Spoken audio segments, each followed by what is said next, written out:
پوچھتے ہیں کہ سلس البول ایک مرض ہے، یہ مرض کیا ہوتا ہے کہ بالعموم بیماری کی وجہ سے، بسا اوقات کمزوری کی وجہ سے اللہ تعالیٰ نے جو انسان کو ایک قدرت اور صلاحیت دی ہے اپنے بول و براس کو کنٹرول کرنے کی، وہ اس کے دائرہ اختیار میں نہیں رہتی، اور آدمی جس وقت وضو کر لیتا ہے اور اس کے بعد عبادت کی طرف جاتا ہے تو اس کو یہ محسوس ہوتا ہے کہ جو نواقض وضو ہیں، جن چیزوں سے وضو ٹوٹ جاتا ہے، شاید ان کا سلسلہ اب بھی جاری ہے، کچھ قطرے اس کو محسوس ہوتے ہیں۔ تو اس طرح کے معاملے میں کیا اس کی نماز ہو جاتی ہے یا نماز نہیں ہوتی؟ اب دیکھیے، اس مسئلے کو اپروچ کرنے کا بھی جو طریقہ ہے وہ یہ ہے کہ سب سے پہلے آپ یہ دیکھیے کہ یہ جو کام ہو رہا ہے یہ اس آدمی کے ارادے سے ہو رہا ہے یا اس آدمی کے ارادے کے بغیر ہو رہا ہے۔ اگر اس آدمی کے ارادے کے بغیر ہو رہا ہے تو دین میں ایک اصول بیان کیا گیا ہے، اور وہ اصول یہ ہے کہ جو کچھ دنیا میں آپ کا امتحان مطلوب ہے وہ آپ کے ارادے اور اختیار کے سوء استعمال پر مبنی ہے، یعنی آپ کے پاس وہ قدرت، طاقت، صلاحیت ہونی چاہیے ہے کہ آپ نے ارادے کا غلط استعمال کیا تو اب اس پہ آپ سے سوال کیا جائے گا۔ تو یہاں پر ایک آدمی کا ارادہ ہی نہیں ہے، گویا ایک چیز اس کی قدرت سے باہر نکل گئی ہے۔ تو جب کوئی چیز انسان کی قدرت سے باہر نکل جائے تو اس کے بارے میں دین نے ایک اصول بتا دیا ہے، اور اصول کیا ہے؟ وہ اصول یہ ہے کہ لا یکلف اللہ نفسا الا وسعہا۔ اللہ تعالیٰ کسی شخص کو، کسی بندے کو، کسی انسان کو اس کی صلاحیت، اس کی استطاعت، اس کی قدرت،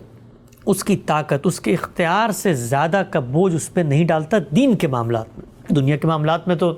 آپ یہ دیکھتے ہیں بسا اوقات انسانوں پر ان کے اختیار سے زیادہ تنگی اور آزمائش آ جاتی ہے۔ دین کے معاملات میں، شریعت کے معاملات میں، جہاں پر اللہ تعالیٰ کو اثباتی حکم دے رہے ہوتے ہیں، اس کے بارے میں اللہ نے اصول بیان کر دیا ہے کہ کوئی بھی ایسا حکم، کوئی بھی ایسی چیز جو آپ سے متعلق ہوتی ہے وہ آپ کی استطاعت سے باہر نہیں ہے۔ اگر آپ کو یہ محسوس ہوتا ہے کہ جی یہ تو میرے دائرہ اختیار میں نہیں آتی، تو پھر شریعت کے اس حکم کی جو پابندی ہے آپ پر، اس سے بھی آپ کی ذمہ داری اٹھ جاتی ہے۔ گویا ایک دفعہ جب آپ نے اس حکم پر عمل کر لیا اور اس کے بعد آپ کے یورین کے جو ڈراپس ہیں وہ جاری ہو رہے ہیں اور آپ کو محسوس ہو رہا ہے کہ شاید وضو میرا ٹوٹ رہا ہے، تو اب وہ وضو نہیں ٹوٹے گا۔ کیوں نہیں ٹوٹے گا؟ اس لیے کہ آپ نے اپنے اختیار سے اس کو نہیں توڑا۔ تو جب کوئی شخص اپنے اختیار سے کسی کام کو نہیں کرتا تو پھر اس کا کوئی وبال، اس کا کوئی نقصان بھی اس کے ذمہ نہیں آتا۔ تو سلس البول ہو یا اس طرح کی کوئی اور بیماری ہو کہ جس میں آپ کے اختیار میں کوئی چیز نہ ہو، تو وہاں پر شریعت کا یہ قاعدہ ہے جو اس پر اپلائی ہوتا ہے، اور اس کو اس زاویے سے دیکھنا چاہیے کہ آپ نے اگر شریعت کے حکم پر ایک دفعہ عمل کر لیا تو اب آپ اس بات کے مکلف نہیں رہے جو چیز آپ کو بار بار پیش آ رہی ہے۔ اسی چیز کو آپ بڑھا کر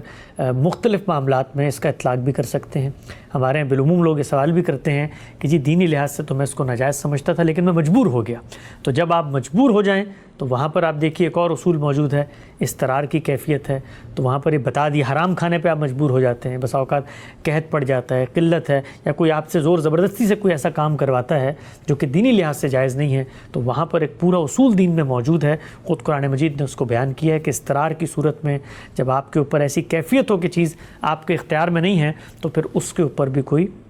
سوال جو ہے وہ آپ سے نہیں ہوتا۔